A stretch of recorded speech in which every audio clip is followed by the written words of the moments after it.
자, 우리 오늘 히브리서 2장 11절부터 18절 내용을 보도록 하겠습니다. 자, 먼저 우리 11절 읽고 시작하도록 하겠습니다. 11절 읽겠습니다. 시작. 거룩하게 하시는 이와 거룩하게 함을 입은 자들이 다 한 근간에서 난지라. 그들으로 형제라 부르시기를 부끄러워하지 아니하시고. 자, 히브리서는 히브리 기독교인들, 유대 기독교인들에게 보낸 편지이고요. 편지를 보낸 배경과 목적은 기독교에 대한 극심한 박해로 말미암아 다시 유대교로 돌아가는 게 어떨까 하는 유혹을 심하게 받고 있는 성도들에게 그들의 믿음을 굳게 붙잡아 줄 뿐만 아니라 그 박해에도 불구하고 믿음을 지켜야 할 가치가 있는지 없는지에 대해서 변증하는 그런 편지입니다. 당시 히브리 기독교인들이 주위에 있는 일가 친척 친구들로부터 제일 많이 듣는 소리는 아마도 이런 것이었을 것입니다. 너 아직도 교회 다니냐? 이런 소리 들었을 것입니다. 너무 위험하고 또 당시는요 거짓 소문과 모함으로 너무 많은 비난과 미움을 기독교인들이 받고 있었는데 너 아직도 교회 다니냐? 이런 이야기 이 히브리 기독교인들이 많이 듣고 있었을 것입니다. 이 점에서는 우리와 비슷한 면이 있습니다.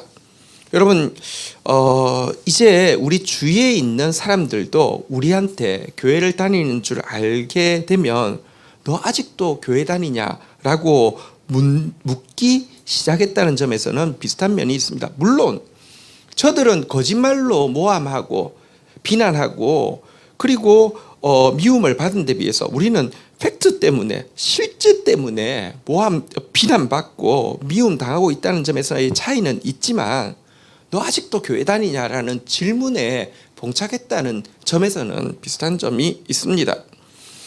과거에는 우리가 교회 다니든 안 다니든 별로 관심도 없었던 사람들이 이번에 코로나 팬데믹이 지나는 과정에서 제일 처음에는 대구에서 확 퍼질 때 신천지, 그리고 좀 잠잠해졌다가 다시 퍼질 때 정광훈, 사랑제일교회인데 막 혐오와 증오로 가득 차 있죠. 그런데 여러분, 이 일들을 겪으면서 교회라는 곳이 바이러스 배양소구나라고 인식하기 시작했고요.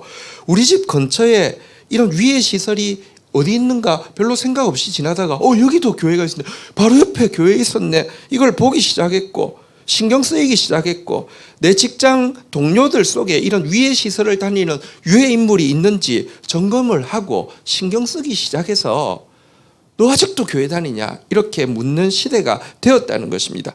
이것에 대해서 우리가 할 수 있는 반응은 몇 가지 있을 것입니다. 첫 번째, 너 아직 교회 다니냐고 이야기할 때 쿨하게 아니 벌써 그만뒀는데?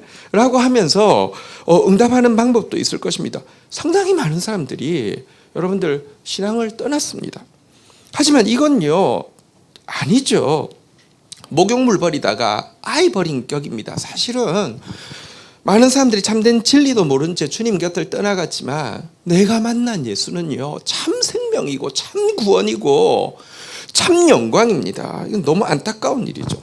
두 번째 경우는요, 그 사람들의 말에 귀를 닫고 무시하고 아무 생각하지 않고 아무 생각 없이 계속 교회를 다니는 것입니다.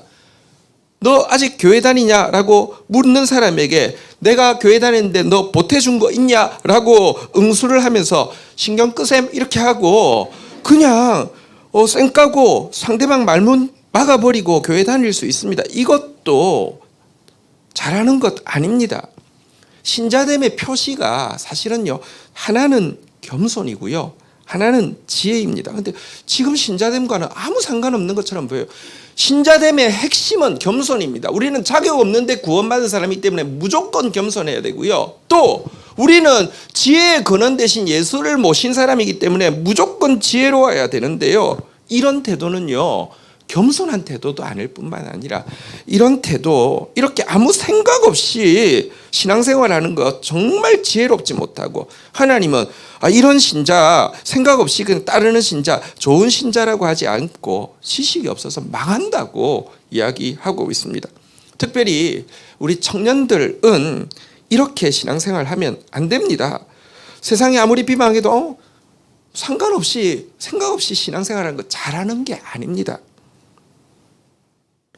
이번에 많은 사람들이 가나안 신자가 되었죠. 가나안 신자란 안 나가의 이제 거꾸로 발음인데요. 교회를 안 나가게 되는데, 교회를 안 나가게 된 가나안 신자가 된 크리스찬 과거에 교회 배경이 있던 사람들을 만나서 물어보니까 왜 안 나갔냐고 보통 이렇게 생각했죠. 기성세대, 교회 다니는 기성세대 모습 보고 말도 안 통하고 화가 나서 안 나간다, 그런 답을 들을 줄 알았는데 아니래요. 기성세대는 워낙 말 안 통하고 우리 부모봐도 말 안 통하는데 교회 뭐 장로님 권사님이 말 안 통한다고 그것 때문에 교회 안 나가게 된 게 아니라, 같은 또래인데, 교회 잘 다니는 같은 또래인데 아무 생각 없이, 이런 시대에도 아무 생각 없이 다니는 사람 보고, 아무 생각 없어서 말이 안 통하는 사람 보고 교회를 떠났다라고 이야기를 하더랍니다. 생각 없이 교회 다니는 게 답이 아닙니다. 그렇다면 이런 시대에 이런 질문 앞에 우리가 어떻게 서야 할까요? 여기에 대한 답은 동일한 질문을 받고 있던 히브리 기독교인들에게 주는 말씀인 히브리서에서 잘 발견할 수 있습니다. 그리고 그 답은 뭐냐고 하면 다시 원점으로 돌아가서요, 우리의 믿음의 근간이 되시는 예수를 깊이 생각하는 것입니다. 히브리서의 주제 성구를 한 구절만 뽑으라고 하면 히브리서 3장 1절입니다. 히브리서 3장 1절을 우리 같이 한번 읽어보도록 하겠습니다. 읽겠습니다. 시작. 그러므로 함께 하늘의 부르심을 받은 거룩한 형제들아, 우리가 믿는 도리의 사도이시며 대제사장이신 예수를 깊이 생각하라. 우리가 믿는 도리의 사도요 대제사장인, 한번 따라하겠습니다. 예수를 깊이 생각하라. 예수를 깊이 생각하면 어떤 시대에도 절대 예수에 대한 믿음을 버릴 수 없습니다. 아니, 예수를 깊이 생각하는 사람은요, 기독교인들에 대해서 의심하고 기독교에 대해서 의혹하는 사람들에게 그의 존재 자체가 대답이 됩니다. 이렇게 이야기하죠. 너 보니까 기독교 자체가 잘못된 게 아니라 잘못 믿는 사람이 문제네, 이렇게 이야기한다는 것입니다. 더 나아가 이 세상에 풀지 못할 너무나 많은 문제들에 대해서 이렇게 예수를 깊이 생각하는 사람은 구원의 희망이 됩니다. 그래도 너가 곁에 있어서 참 고맙고 든든하다, 이런 말을 듣게 되는 것입니다. 왜냐고 하면 우리의 믿음의 근간이 되시는 예수 그리스도는요, 모든 면에서, 지식에서, 사랑에서, 능력에서 초월하는 분이십니다. 이 분을 우리가 깊이 생각하면요, 우리의 사랑이, 우리의 지식이, 우리의 능력이 초월해지는 예수 그리스도를 닮아서 답이 되어진다는 것입니다. 이 12통 기간에 히브리서를 묵상하는 가운데 예수를 깊이 생각하다가 예수를 깊이 체험하는 시간 되기를 주의 이름으로 축원드립니다. 우리 서로 격려합시다. 예수를 깊이 만납시다.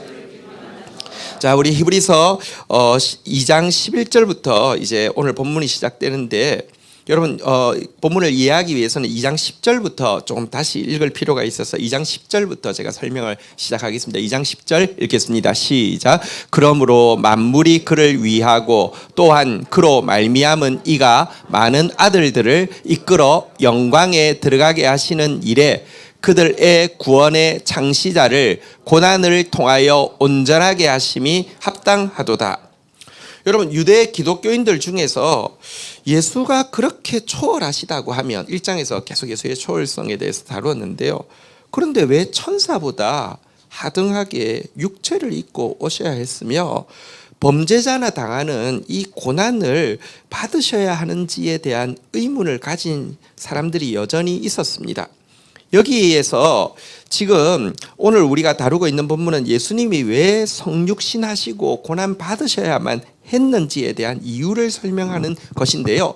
10절에 보면 하나님에 대해서 한번 따라하겠습니다. 만물이 그를 위하고 또한 그로 말미암은 이가, 만물이 그로 말미암았고 또 생겨진 모든 만물이 그를 위하는 이, 다시 말하면 하나님을 이야기하죠. 또 하나님이신 예수님을 이야기하죠. 어쨌든 여기 하나님은 많은 아들들을 이끌어 영광에 들어가게 하시는 일에, 하나님은요, 일을 하는 데 있어서 원칙이 있습니다. 하나님은 공의와 사랑이 같이 충족되어야지만 일합니다. 공의와 사랑이 같이 충족되어지는 그 끝점을 거룩이라고 합니다. 하나님은 거룩하신 분이시기 때문에 공의가 충족되어지지 않아도 일하지 못하시고요. 사랑이 충족되지 않아도 일하지 않습니다. 그런데 여러분, 다른 존재도 아니고 만물 중에서 가장 타락한 우리를 만물 중에서 가장 영광스러운 당신의 아들들로 딸들로 바꾸시는 일을 위해서는요, 하나님께서 더 엄격하게 공의와 사랑의 법을 적용시켜야만 합니다. 그래서 하신 일이, 한번 따라하겠습니다. 그들의 구원의 창시자를 고난을 통하여 온전하게 하심이 합당하도다. 그래서 우리를 구원하실 예수 그리스도를요, 사람이 되게 하시고 고난을 받게 하시는 것이 합당하다는 것입니다. 왜냐고 하면 그것이 공의이기 때문입니다. 그냥 용서할 수 없습니다. 심판받아야 합니다. 그러나 여러분, 심판하고 그냥 쓸어버리는 것은 너무 쉽습니다. 그 죄인임에도 불구하고 품어야 합니다. 하나님께서 심판도 하면서 품는 방법으로 당신의 아들을 우리와 똑같은 사람이 되게 하시고 우리의 죄를 대신해서 죽게 하시고 부활하게 하신 것, 이것이 예수님께서 성육신하신 이유다, 이렇게 이야기를 하고 있습니다. 이것 때문에 우리는요, 과거에는 11절 한번 보도록 하겠습니다. 자, 11절 같이 다시 한번 읽도록 하겠습니다. 시작. 거룩하게 하시는 이와 거룩함을 입은 자들이 다 한 근간에서 난지라. 그러므로 형제라 부르시기를 부끄러워하지 아니하시고. 예수님께서 우리를 형제라고 부른다라고 이야기하고, 부르면서도 예수님도 민망하고 우리도 막 너무 몸둘 바를 모르는 관계가 되지 않게 되었다라고 이야기하는 부분인데요. 예수님께서 왜 스스럼 없이 우리를 형제라고 부를 수 있느냐, 두 가지 이유입니다. 첫 번째는 거룩하게 하시는 예수님께서 거룩함을 입을 우리와 똑같은 육체를 입으셨기 때문에 형제라고 부를 수 있다라는 뜻이고요. 또 한 가지는 비천한 우리를 높이시사 당신과 똑같은 하나님의 자녀의 영광을 회복시켜 주셨기 때문에 우리를 보면서도 형제라고 부르기에 부끄럽지 않다는 것입니다. 똑같이 사람이 되었고 똑같이 낮아져서 사람이 되실 뿐만 아니라 똑같이 우리를 높여서 하나님의 자녀의 영광을 회복시켜 주셨기 때문에 브라더 이렇게 부르게 되었다는 말씀입니다. 성육신이 얼마나 놀라운 은혜냐고 하면요, 성육신은 하나님이 사람이 되심으로 말미암아 사람인 우리를 하나님처럼 영화롭게 해주신 사건이고요, 그 결과로 하나님 아버지를 한 아버지로 모시고 예수님을 형님, 오빠라고 부를 수 있는 하나님의 가족이 된 사건이 바로 성육신이라는 것입니다. 그래서 이제 예수님은요, 독생자일 뿐만 아니라 맏아들이 되셨고 우리는 동생이 되고 예수님의 형제가 되었다, 이렇게 이야기하고 있는 것입니다. 12절로 한번 가보겠습니다. 예수님께서 우리를 형제라고 부르시는 인용구들을 이제 가지고 증명하는 내용입니다. 같이 읽겠습니다. 시작. 이르시되 내가 주의 이름을 내 형제들에게 선포하고 내가 주를 교회 중에서 찬송하리라 하셨으며. 이 구절은 시편 22편에서 인용한 구절인데요. 시편 22편은 다윗이 정말 죽음을 방불하는 극심한 고통 가운데 쓴 시인데요. 이 고통에도 불구하고 이기고 결국은 하나님의 뜻을 이룰 거라고 고백한 이 시가 예수 그리스도의 십자가와 부활에 대해서 예언하는 가장 정확한 시가 되어서 초대교회 때부터 메시아 시편으로 예수님을 예표한다라고 이야기했는데, 이 인용구에서 예수님이 말씀하시는 것입니다. 이건 이제 예수님이죠. 왜냐하면 메시아시니까요. 주의 이름을, 여기 주의 이름이라는 것은 사실은 당신의 주되심을 이런 뜻입니다. 내가 그리스도 됨을 형제들 가운데 선포한다, 이런 뜻이고요. 또 그의 모든 고난을 극복하여서 교회의 찬미의 중심이 될 것이다 라고 선포하는 내용인데요. 여기 보니까 어쨌든 예수님께서요, 이 영광스러운 당신의 사역의 승리에 대해서 예언하면서도요, 한번 따라하겠습니다. 내 형제들에게 선포하고. 그때도 그의 그 영광스러운 승리에 대해서 예언하시면서도 내 형제들이라고 우리를 불러주셨다는 것입니다. 우리 옆 사람에게 인사하겠습니다. 당신의 예수님, 아무리 봐도 예수님 동생입니다. 시작. 자, 또 13절에도 보면요, 이어지는 그 구약을 인용해서 우리가 예수님 형제가 맞다는 것을 이야기합니다. 같이 읽겠습니다. 시작. 또 다시 내가 그를 의지하리라 하시고 또 다시 볼지어다 나와 및 하나님께서 내게 주신 자녀라 하셨으니. 자, 이것도 구약의 인용인데요, 이사야서를 인용하고 있는 내용인데, 이사야서에 제가 그냥 본문은 찾지 마시고 제가 그냥 읽어드릴게요. 여기 보니까 또 다시 내가 그를 의지하리라. 여기 나도 예수님이죠. 그러니까 그 예수님이 하나님을 의지한다라는 표현입니다. 이것은 이사야가요, 그 여호와, 나는 여호와를 기다리며 그를 바라보리라라고 하는 이사야서 8장 17절 내용을 이렇게 이제 인용을 한 내용인데요. 어쨌든 예수님이 하나님을 의지한다, 기다리고 바란다, 이 표현은 예수님이 인간이 되셨다는 의미입니다. 그런데 뒷부분에 보니까요, 또다시 볼지어다 나와 및 하나님께서 내게 주신 자녀라, 이렇게 이야기하고 있는데요, 이것은 아까 인용했던 구절 그 다음 구절인데 이걸 한번 찾아보겠습니다. 이사야서 8장 18절 한번 보도록 하겠습니다. 이사야서 8장 18절입니다. 같이 읽겠습니다. 시작. 보라, 나와 및 여호와께서 내게 주신 자녀들이 이스라엘 중에 징표와 예표가 되었나니. 여기까지만 읽겠습니다. 자, 이사야가 나는 하나님 기다리고 바라겠습니다, 의지하겠습니다 라고 고백하면서 또 동시에 자기 앞에 있는 자기 자녀들을 보면서, 자기 제자들을 보면서, 보십시오, 나와 여호와께서 내게 주신 자녀들이 이스라엘 중에 징조와 예표가 될 것입니다 라고 예언하고 있는 내용인데요, 예수님께서 어쨌든 사람이 되셔서 내가 하나님 의지합니다 라고도 고백하지만 동시에 사람이 되셔서 우리 지체들을 바라보면서 이들은 내게 주신 자녀들입니다. 그리고 이들은 한번 따라하겠습니다. 징조와 예표가 될 것입니다. 이 시대에 구원이 있느냐, 이 시대에 역전이 있느냐, 희망이 있느냐라고 이야기할 때 희망이 있습니다, 역전이 있습니다, 구원이 있습니다. 이 하나님의 자녀들이 이 시대의 징조와 예표가 될 것입니다, 이런 내용입니다. 여기서도 보면 하나님께서, 예수님께서 우리를 보시면서 나의 자녀라고 이야기하시는 장면을 인용을 하는 것입니다.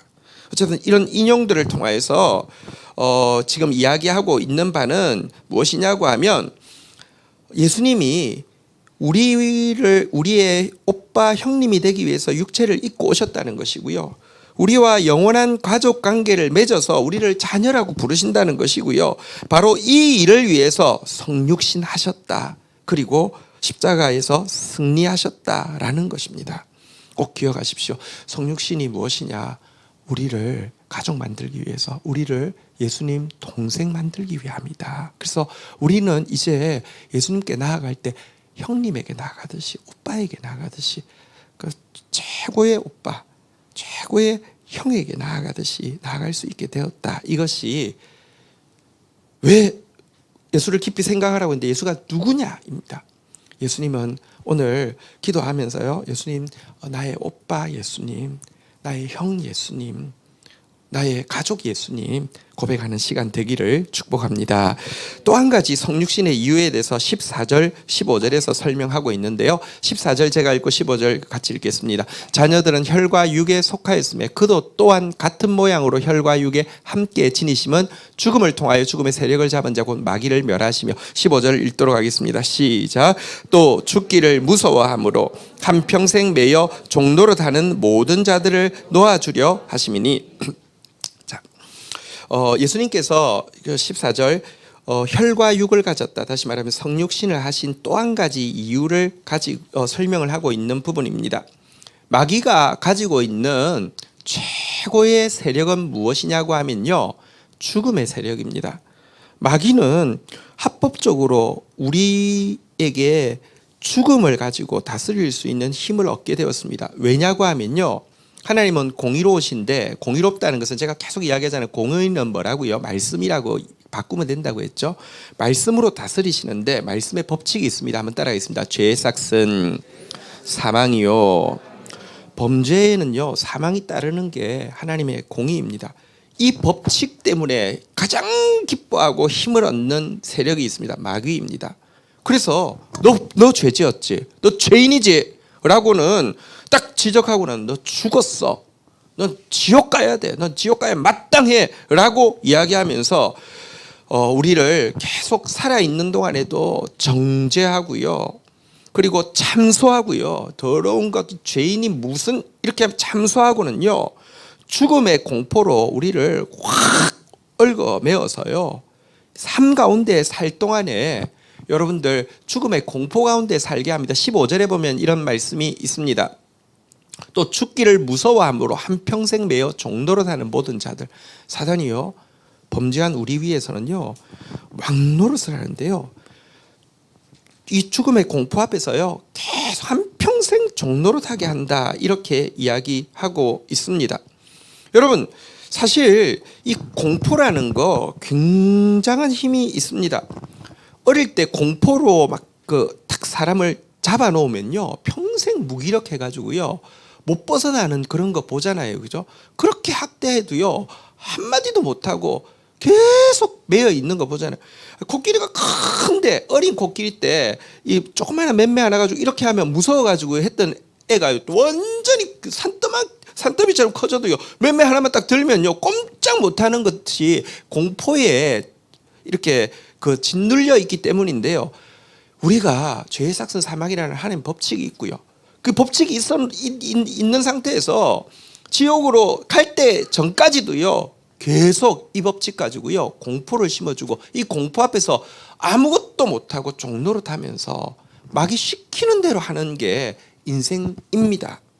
그런데 예수님께서 우리와 똑같은 육체를, 혈과 육을 입고 오셔가지고는요 하신 일이 무엇이냐고 하면 대속의 죽음으로 스스로 죽임을 당하시고, 그리고는 우리의 죄값을 걸머지시고는요 또 하나님의 뜻대로 온전히 사신 삶으로 말미암아 죽음 아래 매여 있을 수 없어서 죽음을 깨트리심으로 말미암아 사단의 이 권세를 무효화시킨 것입니다. 그래서 이제 더 이상 죄의 삭은 사망이라는 이 율법 가지고는 우리를 얽어맬 수 없습니다. 우리는 이미 사망을 당했고요, 예수 그리스도가 부활하신 것이 우리의 부활이 되었다는 것은, 여러분 이제 우리는 예수님의 생명에 동참할 수 있는 사람이 되었다는 것입니다. 지금도 사탄은요 우리를 두렵게 할 수는 있습니다. 그러나 헛방입니다. 사자가 우는 소리는 한 8km 떨어진 곳에서도 들리고 공포를 느낄 정도라고 합니다. 그런데요 철로역정에 보면 그런 장면이 나오잖아요. 너무 무서운 소리가 나는데 하나님이 용기를 주셔서 가봤더니 사자가 있기는 있는데 이빨은 다 빠졌고 목에 착고에 채여 있더라는 것입니다. 이게 사실은 현실입니다. 이거 하게 하려고 이제는 더 이상 사단 아래에서 두려워하는 존재가 아니라 사람 무섭게 하는 존재로, 사단을 두렵게 하는 존재로, 사망아 너의 쏘는 것이 어디 있느냐, 사망아 너의 이기는 것이 어디 있느냐, 그리스도 예수로 말미암아 우리에게 이김을 주시는 하나님을 찬양하노라 라고 고백하게 하려고 성육신 하셨다라는 내용입니다. 사자가 배가 고파서 토끼 사냥을 하러 갔는데요, 사자는 사실은 사냥 크게 할 필요가 없습니다. 이렇게 하면 근처에 있던 토끼는 기절을 해가지고 꼼짝 못하고 있으며 가서 먹으면 되는 겁니다. 근데 한 번은 토끼가 눈앞에 있어서 와 했더니 토끼가 딱 눈을 째려보더니 어쩌라고 짜시야 이렇게 하는데, 갑자기 사자가 그 다음 멘트가 기억이 안 나는 사이에 토끼가 도망을 간 거죠. 너 좀 뭐 자존심이 상해가지고 내가 내일은 잘해야 되겠다 그러는데, 다시 토끼가 보여서 와 했더니 다시 째려보더니 어제 나야 짜시야 이렇게 하는데 또 당황해서 이제 못 잡은 것입니다. 그런데 너무 자존심이 상하고 이제 배도 고프고 이제 꼭 잡아야 되겠다고 생각했는데 토끼를 딱 봤습니다. 다음날 어제 토끼가 아닙니다. 그래서 이거 잡을 수 있겠다 생각해서 와 했더니 뭐라고 했을까요? 소문 다 났어 짜시야 이렇게 하면서 못 잡았다는 것입니다. 사실 사단은요 아무것도 아닙니다. 헛방입니다. 여러분, 저는 이런 영적 전쟁이 있을 때마다 사단한테 너 죽었어. 너가 지금까지 이 땅 가운데 행하고 있는 이 악한 일들 내가 천배 만배 갚아줄 거야. 나는 예수 그리스도의 생명이 있는 자야. 사단에게 종노릇하는 삶이 아니라 사단을 두렵게 하는 사람 되게 하려고 예수님이 친히 성육신하셔서 우리와 똑같이 되신 상태에서 승리하시고요. 그 생명을 우리에게 불어 넣어 주셨다는 것입니다. 16절 한번 볼까요? 이는 확실히 천사들을 붙들어 주려 하심이 아니요 오직 아브라함의 자손을 붙들어 주려 하심이. 무슨 말이냐고 하면요, 예수님께서 우리를 위해서 사람의 몸을 입고 와서 죽임까지 당한 사실은 예수님이 붙들어 주려고 하신 대상이 천사가 아니라는 사실을 분명히 보여준다. 우리라는 사실을 분명히 보여준다라는 것입니다. 천사는 훌륭하지만 천사는 죽지 않습니다. 이 말은 예수님이 죽기까지 하셨다는 것은 천사가 그의 돌봄의 대상이 아니라 우리가 돌봄의 대상이었다는 말입니다. 왜냐하면 유대인들에게는 천사가 너무 귀한 존재라고 생각했는데 예수님 앞에 있어서는요, 천사보다 사람이 훨씬 더 가깝고 귀하고 예수님이 알아주시는 대상, 생각하시는 대상, 돌보시는 대상은 천사가 아니라 바로 우리 한 사람 한 사람이다 라고 이야기하고 있는 내용입니다. 자, 그래서 이 두 가지, 한편으로는요 우리 오빠 되려고 사람 되셨고요, 한편으로는요 사단 무섭게 하게 하는 사람 되게 하려고, 여러분 때문에 사단이 쫄고요, 바울 때문에 사단이 막 정말 겁을 막 먹고 하는 사람 되게 하려고 성육신 하셨다라고 정리하고 나서는 이것을 이제 합쳐서 정리하는 내용입니다. 17절 18절 2장 마지막 내용입니다. 보도록 하겠습니다. 17절 제가 읽습니다. 그러므로 그가 범사의 형제들과 같이 되심이 마땅하도다. 이는 하나님의 일에 자비하고 신실한 대제사장이 되어 백성의 죄를 속량하려 하심이라. 18절 같이 읽겠습니다. 시작. 그가 시험을 받아 고난을 당하셨은즉 시험 받는 자들을 능히 도울 수 있느니라. 아멘. 자, 17절 보면요, 예수님께서 사람이 되셔서 대제사장으로서 하신 일을 맡겨주신 하나님의 일을 감당함에 있어서 한번 따라 하겠습니다. 한번 따라하겠습니다. 자비하고 신실한, 이 일을 감당함에 있어서 예수님은 자비롭고 신실하게 감당하셨다라고 했는데요, 여기 신실하다는 것은 대제사장은 하나님과 사람 사이에서 하는 일을 하는 분이기 때문에 신실하다는 것은 하나님을 향함이겠죠. 그런데 자비롭다는 것은 사람을 향함이겠죠. 여러분, 예수님은 정말 신실하셨습니다. 그 많은 고통과 시험 앞에서도 하나님의 뜻을 온전히 이루셨죠. 그런데 예수님은 동시에 자비로우셨습니다. 우리를 향해서 긍휼을 가지고 우리와 공감하셨습니다. 왜냐고 하면 범사에 우리와 똑같이 되셔서 시험과 고통을 받으셨기 때문입니다. 그런데 여기 보니까 순서가, 다시 한번 따라하겠습니다. 자비하고 신실한. 예수님께서 하나님 맡겨주신 일을, 대제사장의 일을 잘 감당할 수 있었던 이 일의 더 큰 원동력은 신실이 아니라 자비다라고 이야기하는 것은요, 우리를 향한 깊은 사랑 때문에 이 일을 감당하셨다는 것입니다. 이 때문에 우리는요, 18절, 이제 예수님의 동생 되었고요, 사단을 두렵게 할 수 있는 존재가 된 우리는 어떤 시험과 고난을 당해도요, 능히 도우실 수 있는 주님 앞에 나갈 수 있게 되었다는 것입니다. 우리 잘 아는 이제 앞으로 보게 되겠지만 히브리서 4장 15절 16절에 보면 이 구절에 대해서 조금 더 풀어서 설명하고 있죠. 히브리서 4장 15절 16절 읽고 마치겠습니다. 우리에게 있는 대제사장은 우리의 연약함을 동정하지 못하시리가 아니요 모든 일에 우리와 똑같이 시험을 받은 이로되 죄는 없으시니라. 16절 같이 읽겠습니다. 시작. 그러므로 우리는 긍휼하심을 받고 때를 따라 돕는 은혜를 얻기 위하여 은혜의 보좌 앞에 담대히 나아갈 것이니라. 아멘.